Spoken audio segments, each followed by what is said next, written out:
Welcome back. Still to come, music from Whitney Houston's sister Alexis, and in a moment, Karl Pilkington is here. But first, you could be enjoying your own trip abroad. Best of luck in their latest venture. Comedians Ricky Gervais and Stephen Merchant sent an idiot abroad, namely their world record-breaking podcast star, Karl Pilkington. After saying that the 7 wonders of the world were rubbish, Ricky and Steve decided that he should see them for himself before passing judgment. If that was on my road, the council would be on it. They'd go, get that down. It's a death trap.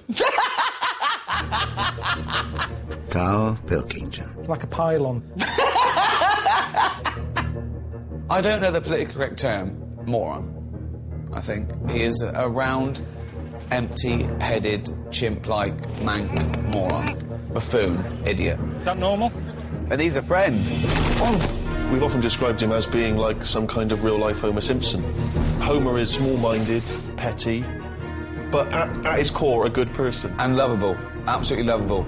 It's like a game of Jenga that's got out of hand. I can't get enough of him. Is everyone going to be wearing this? This is one of the funniest, most expensive practical jokes I've ever done. And it's going to be great. Let me go! And he's here now. Is it true that it was originally going to be called Karl Pilkington's 7 Wonders? That's what it was. I mean, even the press release went out as that, like saying Karl Pilkington's 7 Wonders, and I wasn't keen on that name, because it makes it seem like it's a proper travel log, and people who don't know me would be expecting sort of, what's it, Sharma or Palin. They're going, oh, I love the Wonders, and then I turn up going, oh, I'm hating it here. So, in a way, I knew it had to be changed, and then I was on the last one in Peru. And I came out of the jungle, ill, you know, been eating weird stuff, knocking about with a tribe, which I'd never thought I'd say in my life. And yeah, Ricky called up and said, oh, by the way, we've had some meetings. It's now called An Idiot Abroad. I said, no, we're not having that. You know, I didn't want Karl Pilkington's 7 Wonders, but Idiot Abroad is the other way. Let's just go somewhere in the... No, that's what it is. I've agreed it now. You didn't set out to just go and say, this is rubbish, did you? No, not at all. You're not a natural traveller. No, I mean, you know, I went to Wales a lot as a kid. We had a caravan, went there every year, and then I went away properly, first time when I was about 22, went to Ibiza. And that was the first time. Not really, because, I mean, I don't want to go into detail with the problems with it, but it was at, like, a boss's place, and he just let anybody use it. And it needed, like, Kim and Aggie in it. Do you know what I mean? Before I turned up, I walked in there. I mean, when you first go out on a holiday, you should be going out to see the nice beach or the nice bars. I was out buying Domestos. It was a grim place. But you say you should see the nice places. I mean, looking at where they sent you... The Great Wall of China, Christ the Redeemer in Brazil, Petra in Jordan, Machu Picchu in Peru, Chichen Itza in Mexico, the Taj Mahal in India, the Great Pyramid. And this is a trip of a lifetime for most people. People win this sort of stuff. I don't think they'd win where I stayed, to be fair. I mean, like you're saying, India, Taj Mahal, Brazil, Christ Redeemer, that sounds great when you're saying it, but at no point did I know I'd be staying in hostels and the backs of kebab shops and sitting in a one-man tent sweating, and, you know, I knew nothing. That's what you got to remember. What's happening now?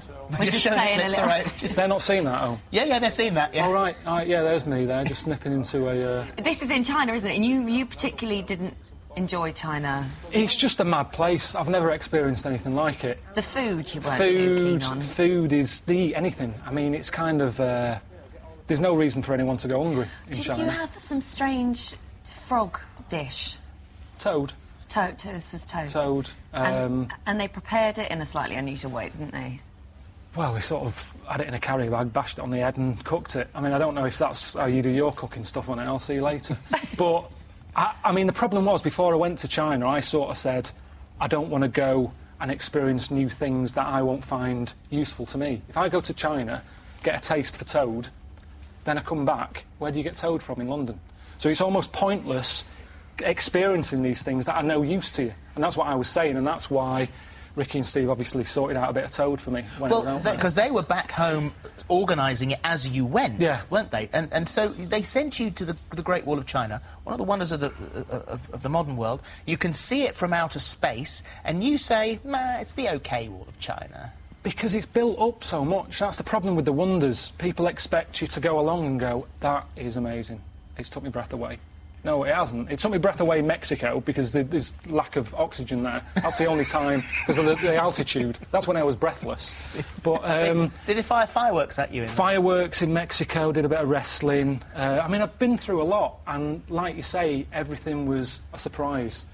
I mean, have you ever lived like that? Have you ever experienced... I went travelling, like I went backpacking and kind of did the whole hosteling thing. Really? It's tough. Like, I remember finding it quite tough. I mean, I don't think to the extreme of what you did. Yeah, you see, even the hostel, though, you see, you'd probably be all right. You probably did it and thought, yeah, this is all right, but I'm But not I was, into like, that. 17 at the time Exactly. as well, which I I'm think... nearly 40.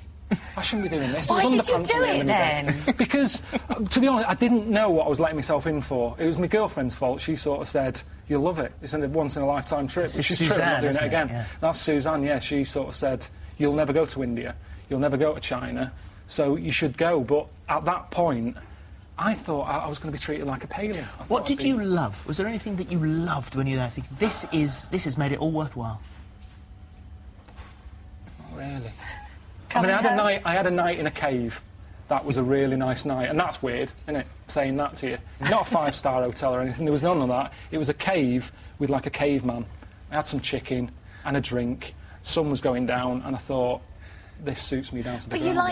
But you don't necessarily like the man-made stuff, like the pyramids and the Great Wall of China. But you do like the natural wonders. Natural wonders are amazing, yeah. So maybe that's another series, The Natural Wonders of the World. And that sounds great when you say it like that. But then Ricky and Steve will be there going, right, where else? Let's make him live in a hole. Under, you know, it's them who ruin it. And that's what people have to understand when they're watching it, you know, tomorrow night on Sky 1 HD at 9 o'clock. Could they do it? Could he heck? No way. No way would Ricky go to these places. No. Not a chance. I mean, when I got back, I said, because there's an episode 8 that we haven't filmed yet, and I said, how about, I've done all this for you, how about I take you to Wales, where I used to go in That's a Port good Maddox, idea. right, in a caravan. So I'll take you there. I'm not staying in a caravan.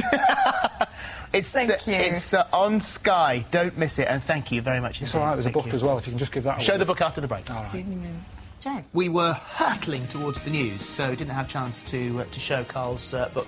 The book that accompanies the series for An Idiot Abroad, which is tomorrow at 9 on Sky 1 and Sky 1 HD. This is Karl's diary. He wrote this in conjunction with the series. I said we'd show it after the break. It's a really nice little scrapbook inside. There we are. It's Very good. cute.